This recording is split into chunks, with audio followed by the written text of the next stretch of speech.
जय श्री गणेश। नमस्कार, मैं आचार्य संजय द्विवेदी। मेरे समस्त प्रबुद्ध दर्शकों का मेरे चैनल पर हार्दिक स्वागत है। आज मैं नवग्रहों में युवराज बुध के राशि परिवर्तन प्रभाव को लेकर आपके सम्मुख उपस्थित हूं। 1 अक्टूबर से युवराज ने अपनी राशि का परिवर्तन किया तथा अपनी उच्च राशि में प्रवेश किया है। अब जैसा कि ज्योतिषी सूत्र है, जब भी कोई ग्रह अपनी उच्च राशि में होता है तो उसका बल कई सौ गुना बढ़ जाता है तथा जिस भाव में ये जाते हैं उस भाव के प्रभाव को कई सौ गुना बढ़ा देते हैं। तो निश्चित रूप से ये परिवर्तन बहुत महत्वपूर्ण भी है, अत्यंत लाभकारी भी। बुध का परिवर्तन सदा ही अत्यंत महत्वपूर्ण इसलिए भी होता है क्योंकि बुध एक ऐसे ग्रह हैं जिनका कार्यकत्व इस जगत में समस्त स्थानों पर प्राप्त होता है। समस्त क्षेत्रों में इनका कार्यकत्व होता है, चाहे वो कला का क्षेत्र हो, गायन वादन का क्षेत्र हो, लेखन का कार्य हो, लेखा जगत का कार्य हो, अकाउंटिंग हो, स्टैटिस्टिक्स हो, मैथ हो, शिक्षा ज्ञान का कार्य हो, विद्या बुद्धि का कार्य हो, किसी भी प्रकार का कोई भी व्यापार, कोई इंडस्ट्री हो, वाणी से संबंधित कार्य हो, गणनाओं से संबंधित कार्य हो, ज्ञान विज्ञान का कार्य हो, समस्त जगत में बुध का कार्यकत्व होता ही है। तो बुध के बिना तो कोई कार्य हो ही नहीं सकता। तो निश्चित रूप से यह समस्त राशियों को प्रभावित करने वाला है और बुध जब उच्च के होंगे तो निश्चित रूप से इनका प्रभाव कई सौ गुना बढ़ने वाला है। परंतु ये अलग अलग राशियों के लिए अलग अलग भाव में बनेगा, अलग अलग स्थानों पे बनेगा, उसी के अनुसार ये परिणाम की प्राप्ति हो। आज मैं तुला, वृश्चिक तथा धनु राशि के लिए बुध के राशि परिवर्तन का क्या प्रभाव प्राप्त होने वाला है, किस प्रकार के लाभ मिल सकते हैं, कौन सा भाव प्रबल होगा, कहाँ कितना लाभ ले पाएंगे, कहाँ पर समस्या आ सकती है, उसका क्या निराकरण है, संपूर्ण विश्लेषण मैं पूर्ण तर्क के साथ करने जा रहा हूं। प्रिय दर्शकों, यह राशिफल आपके चंद्र राशि पर आधारित है। जिन जातकों का तुला, वृश्चिक तथा धनु लग्न है उनको भी राशिफल अवश्य देखना चाहिए। बुध चूंकि एक क्विक रिस्पॉन्स प्लैनेट है, अपना संपूर्ण प्रभाव त्वरित प्रदान कर देते हैं। अब जब ये अत्यंत प्रभावशाली होंगे, अत्यंत सामर्थ्यवान होंगे, इनके बल में कई सौ गुना की वृद्धि हो चुकी होगी, उच्च राशि में होकर सर्वाधिक बलवान स्थिति में होंगे, तो महाबलशाली बुध निश्चित रूप से आपको बहुत लाभान्वित करने जा रहे हैं। अब तुला राशि के लिए यदि हम अवलोकन करें तो बुध यहां पर आपके भाग्य के स्वामी तथा द्वादश के स्वामी। भाग्य द्वादशेश का गोचर द्वादश भाव में हो रहा है। किसी भी राजयोग का, किसी भी अच्छी स्थिति का, किसी भी अच्छे परिवर्तन का लाभ तभी अच्छे स्थिति में मिल पाता है, अच्छा लाभ मिल पाता है जब उसका परिवर्तन किसी अच्छे भाव में, अच्छे स्थान पर हुआ। यदि ये त्रिक भाव में परिवर्तन होता है तो उसका प्रभाव सदा ही निर्बल प्राप्त होता है। लाभ मिलेगा परंतु उतना नहीं मिल पाएगा जितना कि मिल सकता है। अच्छे स्थान पर जितना लाभ मिल सकता है उसके कंपैरिजन में, उसके तुलना में बहुत कम लाभ मिल पाता है। अब तुला राशि के चूंकि बुध मित्रवत भी होते हैं, तुला राशि के स्वामी शुक्र के मित्र हैं तथा यहाँ पर तात्कालिक मैत्री में भी हैं, तो नैसर्गिक मित्र तथा तात्कालिक मित्रता के बहुत अति मित्र का भाव है। तो ये परिवर्तन तो निश्चित रूप से बलवान है, परंतु द्वादश भाव एक त्रिक भाव। त्रिक भाव में किसी भी अच्छे ग्रह का बड़ा परिवर्तन भी बहुत लाभ नहीं देता। अब ये व्यय का भाव है, क्षय का भाव है, जहां पर निश्चित रूप से जिस भाव का कार्यकत्व होगा उस कार्यकत्व के बाद क्षय हो जाता है। अब भाग्य के स्वामी जो द्वादश के भी स्वामी हैं, द्वादश भाव में होंगे तो निश्चित रूप से यहाँ पर भाग्य का उतना साथ आपको नहीं मिल पाएगा। यद्यपि विदेश में रहने वालों जातकों के लिए ये अच्छा है, उनको अच्छा लाभ प्राप्त होगा, धन वृद्धि होगी, व्यय में वृद्धि होगी परंतु लाभ भी बढ़ेगा। विदेशी कार्यों से आपको लाभ मिलेगा, विदेशी व्यापार से आपको लाभ मिलेगा, विदेश गमन हो सकता है, विदेश गमन से आपके व्यय में वृद्धि हो सकती है, आपकी यात्राओं से आपको यहाँ पर एक्सपेंस करना पड़ सकता है, व्यय बढ़ा सकता है। अनावश्यक व्यय में पड़ने से बचना होगा।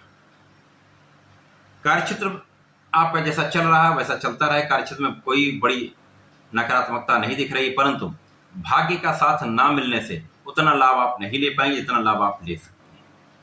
तो उच्च के बुध का द्वादश भाव में होकर कहीं ना कहीं भाग्य का क्षय हो रहा है, व्यय में वृद्धि हो रही है, परंतु यहां से आपके ऋण को आप चुका सकते हैं। बहुत कुछ अपना ऋण आप यहां पर चुका पाएंगे। यहां पर कुछ मौसम के रोगों से आप पीड़ित हो सकते हैं, एलर्जी की समस्या हो सकती है, यहाँ पर कुछ सावधानी आपको रखनी है। द्वादश भाव में होकर बुध आपके व्यय को बढ़ाएंगे परंतु कहीं न कहीं एक्सपेंशन में, कार्य के विस्तार में, स्थानांतरण में आपका व्यय होने वाला है। कुछ अच्छे व्यय हो सकते हैं जो आपके लिए लाभकारी होंगे, परंतु यहाँ पर कानूनी समस्याओं में कुछ व्यय हो सकता है, कुछ व्यय आपके स्वास्थ्य समस्याओं में हो सकता है, किसी विवाद के कारण कुछ व्यय हो सकता है। तो विवाद में पड़ने से आपको बचना होगा। वाणी पर पूर्ण रूप से आपको नियंत्रण रखना होगा। यदि वाणी पर नियंत्रण रखेंगे तो ये समय आपके लिए बहुत कष्टदायी नहीं है। सावधानी अत्यंत आवश्यक है। तो तुला राशि के लिए ये एक बहुत अच्छा परिवर्तन नहीं है। तुला राशि के जातकों को नियमित रूप से वर्तमान समय में गणपति महाराज के गणपति स्तोत्रम का पाठ करना चाहिए तथा भगवान भोलेनाथ पर जलार्चन करके एक बेलपत्र का अर्पण करना चाहिए। यदि आप ऐसा करेंगे तो बहुत सारी समस्याओं से आप बच जाएंगे। वृश्चिक राशि मंगल की राशि है। मंगल और बुध का आपसी संबंध मित्रवत नहीं होता है। आज की स्थिति में यदि हम देखें तो बुध का परिवर्तन अपनी उच्च राशि में कन्या राशि में हो रहा है, यहाँ मंगल का परिवर्तन तुला राशि में है। नैसर्गिक मित्र ना होते हुए भी यहाँ पर तात्कालिक मैत्री के भाव में, जिसके कारण समभाव होता है। अब जब दो ग्रहों के बीच में जिनके परिवर्तन का फल हम देख रहे हैं, यदि समभाव बन जाता तो नकारात्मकता प्राप्त नहीं होती, बहुत लाभ नहीं मिलते हैं, परंतु नेगेटिविटी भी उतनी प्राप्त नहीं होती। तो वर्तमान समय में वृश्चिक राशि के लिए जो बुध हैं वो लाभ भाव में गोचर कर रहे हैं। तो लाभ भाव एक ऐसा भाव है जहां पर ज्योतिषीय नियम कहता है समस्त ग्रह एक अच्छा प्रभाव देते हैं। अब समभाव में भी है, लाभ के भाव में जब गोचर होगा, उच्च की राशि में होगा, तो ये सर्वाधिक बलवान स्थिति कहलाती है। यद्यपि यहाँ पर बुध वृश्चिक राशि के लिए अष्टम के स्वामी है तथा लाभ के ही स्वामी है। अष्टमेश लाभेश का गोचर लाभ भाव में उच्च राशि में है, निश्चित रूप से अत्यंत बलवान स्थिति। यहाँ पर आपके ज्ञान का भाव अत्यंत प्रबल होगा। शिक्षा ज्ञान से पूर्ण लाभ आपको मिलेगा। प्रतियोगिता परीक्षा में आपको सफलता मिलेगी। शिक्षा से आप अच्छा लाभ ले पाएंगे। शिक्षा में प्रगति होगी। संतान की प्राप्ति का योग, संतान से सुख का योग, प्रेम संबंध के लिए भी ये समय अच्छा रहने वाला है। आपकी स्वास्थ्य समस्याओं से आप यहाँ पर निकल जाएंगे। जो आपके साथ कहीं ना कहीं कुछ छोटी मोटी समस्याएं हैं उनसे आप बच जाएंगे। आकस्मिक धन का लाभ यहाँ पर आपके लिए उसके योग बन रहे हैं। लाभ की वृद्धि का योग बन रहा है। जो लोग मेडिकल क्षेत्र में है, स्वास्थ्य विभाग में है, स्वास्थ्य सेवाओं में है, उनके लिए अच्छा परिवर्तन जो उनको लाभ देने वाला है। वृश्चिक राशि के लिए चूंकि लग्नेश की स्थिति द्वादश भाव में है तो ये एक प्रबल स्थिति नहीं कहलाती है।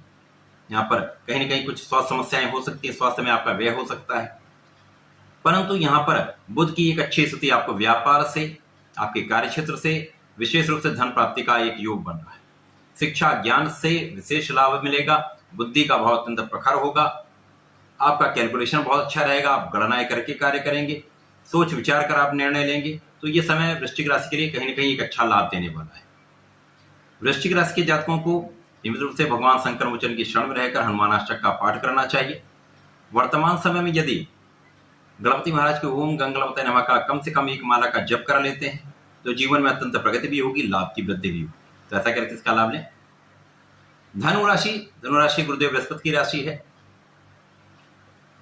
गुरुदेव बृहस्पति की धनु राशि के लिए यदि हम अवलोकन करें तो बुध दो केंद्र के स्वामी, यहाँ पर ये आपके सप्तम के भी स्वामी तथा आपके कर्म क्षेत्र के भी स्वामी। सप्तमेश तथा कर्मेश का गोचर कर्म भाव में हो रहा है। 12 राशियों में सर्वश्रेष्ठ लाभ लेने वाली राशि धनु राशि है।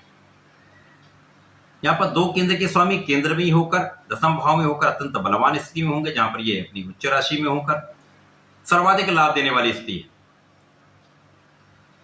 वर्तमान समय में गुरुदेव बृहस्पति का गोचर भी एक अच्छी स्थिति में, जहां पर ये पंचम में त्रिकोण के भाव में है। तो केंद्र त्रिकोण का एक लाभ मिल रहा है। आपकी लग्न को प्रबलता मिल रही है। आप अत्यंत प्रभावशाली हैं। कुशाग्र होने के साथ साथ ज्ञान का भाव आपका अत्यंत प्रबल है।